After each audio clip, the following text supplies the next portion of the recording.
शास्त्रीय संगीत में एक बड़ा नाम है रीता गांगुली, जो कि आज हमारे साथ मौजूद हैं। तो आपकी मुस्कान बिना कुछ कहे ही बहुत कुछ बयां कर देती हैं। इसके बारे में आप क्या कहना चाहेंगी?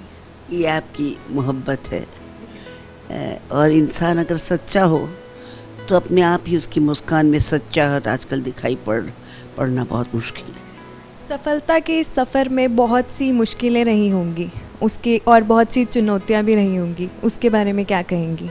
चुनौतियां तो अभी भी है, और सफलता अभी भी मुकम्मल नहीं है। सफल तो मैं अपने उस्ताद को मानती हूँ, बेगम अख्तर, जो तकरीबन 44 साल पर्दा किए हुए हो गए। अभी भी जो 25-26 साल की लड़कियां हैं वो लिखती हैं ट्रेंड बाय बेगम अख्तर, क्योंकि वो नाम से बिकता है, और वो बेगम अख्तर के नाम से प्रोग्राम भी करती हैं। इसको कहते हैं वाह उस्ताद। तो अब कौन सी सफलता आपको हासिल करनी बाकी है? बाअसर गाना, और कुछ तो हुए हैं, लेकिन जो वो लोग जो वाकई मेहनत कर रहे हैं, वो लोग जो वाकई टैलेंटेड हैं, उनको जगह मिली आजकल बहुत मुश्किल है, क्योंकि इतनी जल्दी मीडिया जिसको भी चाहे उठा देती है, तो समझ नहीं आता है कि क्या सच है क्या नहीं सच है। दूसरी बात, ये रियलिटी शो में कोई मुकम्मल सफलता नहीं है, क्योंकि आप भी जानते हैं, हम भी जानते हैं, सेकंड्स की चीज़ें बिकती नहीं हैं। आप फर्स्ट बोल के बेच दें बेवकूफ़ बना के, सेकंड चीज़, सेकंड हैंड चीज़ कौन ख़रीदता है? सो गाई हुई चीज़ें अगर आप गा भी दें तो उसमें कौन सी कमाल की बात। फिल्मों में बहुत कम आपने गाने गाए हैं, इसका क्या कारण है? फिल्मों में मुझे कभी गाना ही नहीं था।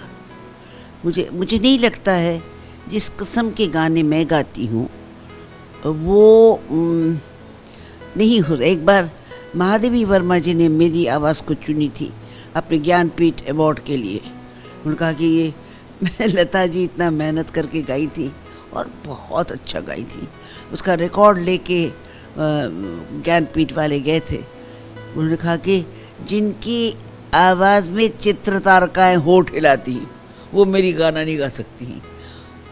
लेकिन क्या है कि कुछ लोगों की आवाज़ में ऐसे कैरेक्टर है कि वो किसी भी खूबसूरत लड़की के साथ फिट नहीं आता है, तो मैं क्यों गाऊँ?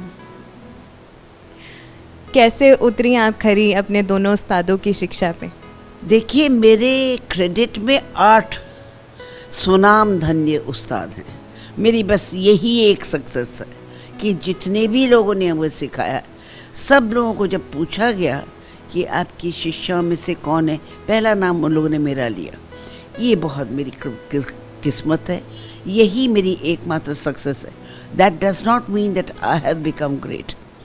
लेकिन उनमें से एक तो मार्था ग्रैम है, the mother of modern dance, और फिर रुक्मिणी अरंडल है, जिन्होंने भरतनाट्यम नृत्य को इतना बड़ा किया।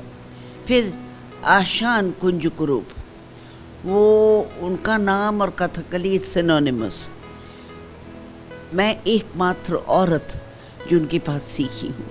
औरतें नाचती ही नहीं है कथकली।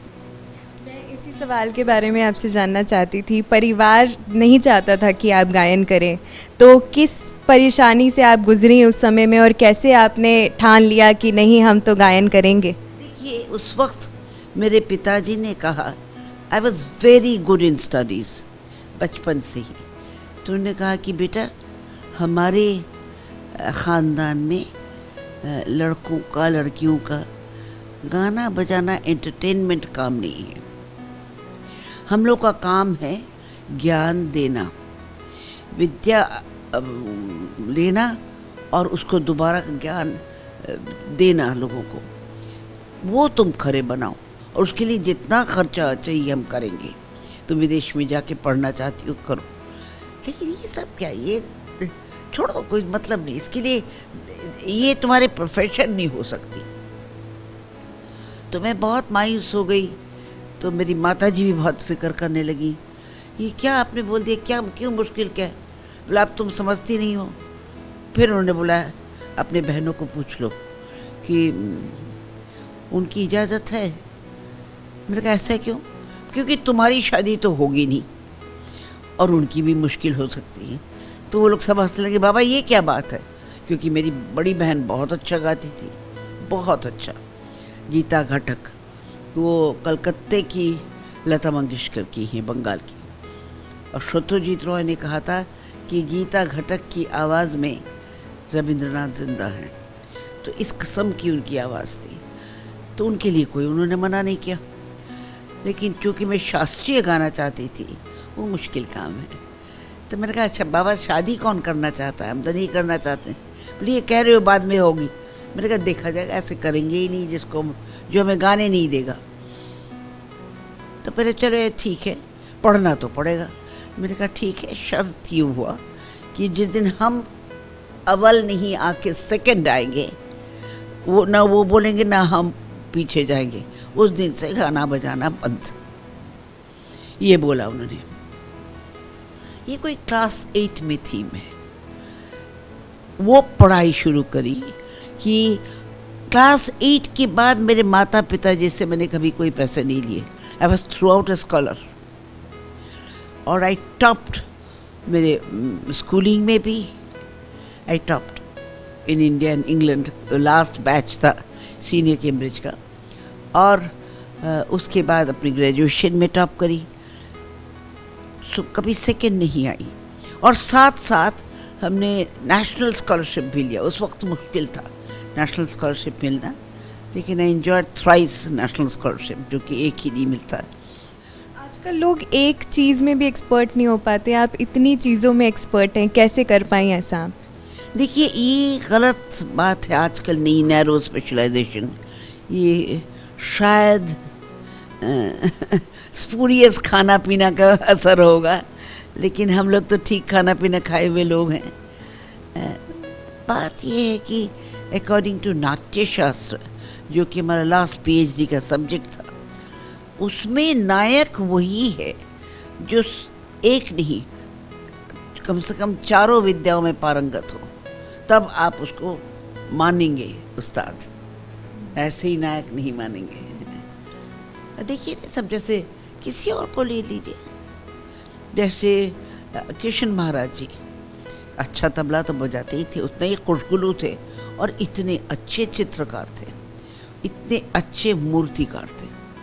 आप बिरजू महाराज जी को ले लीजिए, वो नाचते हैं, गाते हैं, कंपोज करते हैं, नाल बजाते हैं। उनका जैसा नाल बहुत कम लोग बजाए हैं, तो चहुमुखी प्रतिभा है उनका। तो ऐसे प्रतिभा अगर नहीं है तो आपको कोई, अभी तो कोई जुम्मा 7 दिन भी नहीं गाना सीखते, वो लोग उस्ताद बन जाते हैं और सिखाने भी लगते हैं। तो ये वक्त की बात है। आज आप जो है गरीब बच्चों को फ्री में जो है सिखाती हैं शास्त्रीय संगीत, इसके बारे में क्या कहना चाहेंगी? कहाँ से मिली ये प्रेरणा? देखिए हमारे पिताजी एक मशहूर फ्रीडम फाइटर थे और उन्होंने हमारे देश की पहली राष्ट्रीय अखबार नेशनल हेरल्ड की शुरुआत की थी लखनऊ में। और तब से मैं उनके पास मैं देखती थी कि कितने लोग आते थे, कितने लोगों को वो कह देते थे, और माँ बहुत नाराज़ भी होती थी, भाई इनको खाना खिला देना। मेरे कोई भी भूखा हो तो उनको खाना खिलाना मेरी माँ के काम। तो इट इज़ नॉट, इतना इजी नहीं होता था, लेकिन ये सीखा था कि जो डिप्राइव्ड हैं उनको देना चाहिए, ये ज़रूरी है। तो यहाँ से आपको ये प्रेरणा मिली? मेरी ये पूरी प्रेरणा मेरी माँ से है कि वो इतनी स्वभाव की अच्छी थी और इतने लोग उनके ऊपर डिपेंड करते थे। मिसेस गांगुली दे देंगी, माता जी के पास चले जाओ, क्या हुआ, बुखार आया, माता जी के पास चले जाओ। अब माता जी इज़ नॉट ए डॉक्टर, लेकिन यकीनन किसी न किसी तरह से उनकी इलाज वो करवा देंगी। तो वहाँ से सीखा था। और हमारे स्लम के बच्चे बहुत टैलेंटेड हैं। इसीलिए वो लोग डिप्राइव्ड है सब चीज़ में। कि एक बार हमारे बच्चों को लेके मैंने, वो बेगम अख्तर के नाम से हमारा इदारा चलता है, और ईश्वर की कृपा से इस बार 50वां साल है। तो एक बार हरिहरन जी आए थे गाने के लिए, तो बहुत अच्छे दोस्त भी हैं हमारे, और उस वक्त हमने उस साल अवार्ड दिया था निदा फाजली जी को, जो कि मशहूर अभी नहीं है, वो चले गए हैं, बहुत मशहूर राइट पोएट थे। तो निदा फाजली को दिया गया, नवाजा गया, और उसके बाद ये हमारे ये बच्चे बैठे, ये बच्चे, यानी आपने सिखा दिया दया करके, वो बात नहीं, उनको उसी जगह मौका दो जो औरों को मिलता है। तो मैंने सोचा कि ऐसी जगह मौका मिले जहाँ क्रीम ऑफ लिसनर्स आए, निदा फाजली को सुनने और हरिहरन को सुनने, तो क्रीम ऑफ लोग आएंगे, उनके सामने इनको खरा उतरना है। ये बच्चे, कोई उनका प्रोग्राम था कोई 26 मिनट का, एक गणेश वंदना, एक छोटा सा ध्रुपद, एक छोटी सी गज़ल, ये इन लोगों ने गाया। उसके बाद फौरन हरी को बैठना था। हरी ने हमें बुलाया कि रीता जी, ऑडियंस में लोग रो रहे हैं, आप हमारे साथ ये दुश्मनी मत करिए, इसके बाद मैं नहीं बैठ सकता हूँ। ही सॉ टू इट कि 15 मिनट का हमने इंटरवल दिया, फिर वो बैठे। उन्होंने कहा वो ये गाने का जो असर है वो तो लोगों पे छाया हुआ है, मैं क्या गाऊंगा। तो क्या होती है, आखिरकार सिर्फ सच्चाई सर चढ़ के बोलती है। आपकी एक संस्था है कलाधर्मी, उसके बारे में क्या कहना चाहेंगी? ये मेरी तो संस्था है, लेकिन इसकी शुरुआत बेगम अख्तर साहबा ने किया। उनको लगा कि भाई अपनी एक संस्था होनी चाहिए कि जो हम लोग जैसा प्रोग्राम करना चाहते हैं वो हो। तो हमने कहा करेंगे। हमने इकट्ठा किया, उस वक्त के मायनाज लोग सब आए और एक सोसाइटी बनी। तो हमने कहा अम्मी के नाम क्या रखें? तो उन्होंने कहा अच्छा ये बताओ, ये मज़हब का हिंदी क्या होता है?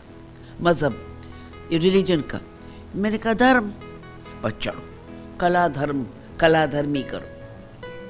So it is she who gave the name. तो आपने बहुत से कलाकारों को थिएटर सिखाया है, जैसे ओमपुरी, नसरुद्दीन शाह, इनके बारे में आप क्या कहना चाहेंगी? इन लोगों ने हमसे थिएटर तो नहीं सीखा पूरा, लेकिन हाँ ये लोग स्पेशलाइजेशन, चूँकि इनका अभिनय था, एक्टिंग था, उसमें मैंने सिखाया ज़रूर है। और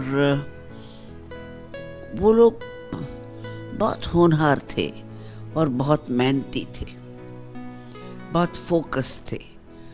वो फोकस अगर नहीं है जो आप करना चाहते हैं और इधर उधर उड़ता हुआ मन हो, कभी ये कभी वो, तो नहीं होता है। ये बहुत फोकस थे और खुद ब खुद बहुत टैलेंटेड थे। एनएसडी में जो भी आता है उस ज़माने में सब टैलेंटेड ही होते थे और उनको थिएटर ही सीखना होता था। तो अभी कई लोग आते हैं जो कि अपना मुंह थोबड़ा दिखाना चाहते हैं फिल्म में, वो अलग चीज़ है। ये लोग मेहनत करके एक्टिंग सीखना चाहते थे और सीखे भी। और मेन बात है कि आप अगर फोकस्ड हैं और अगर आप मानते हैं ये एरिया हमारी अभी ज़रूरत है, कमी है, तभी तो आप करेंगे। आपको हमने बहुत बार गाते सुना है, एक बार अगर आपकी आवाज़ हो जाए और आपकी आवाज़ में एक गाना हो जाए। सिर्फ गाना बजाना नहीं, ज़िंदगी के हर पहलू में हम लोग कुछ न कुछ बेपनाह चाहते हैं और वो अगर हासिल हो जाता है तो उसके लिए वो मोहब्बत नहीं रहती, उससे हम लोग बहुत जल्दी ऊब जाते हैं। तो वो बात बनती नहीं है। तो है काफिले वालों सच कहना, बेवजह तो हो बदनाम नहीं, बदनाम नहीं बेवजह है काफिले वालों सच कहना।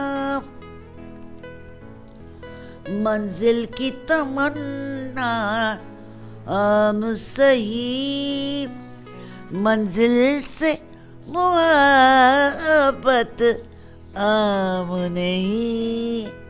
सच में आपकी आवाज़ में बिल्कुल एकदम जादू है। मैं भी खुद चाहती हूँ कि मैं आपसे संगीत सीखूँ। तो हमारे साथ आज मौजूद थी रीता गांगुली जी, जिनसे बहुत कुछ सीखने को मिला, बहुत कुछ प्रेरणा मिली। हमारे साथ जुड़े रहने के लिए हमारे YouTube चैनल को सब्सक्राइब करें, साथ ही बेल आइकन को दबाएं। नेटवर्क न्यूज की खबरें सबसे पहले देखने के लिए।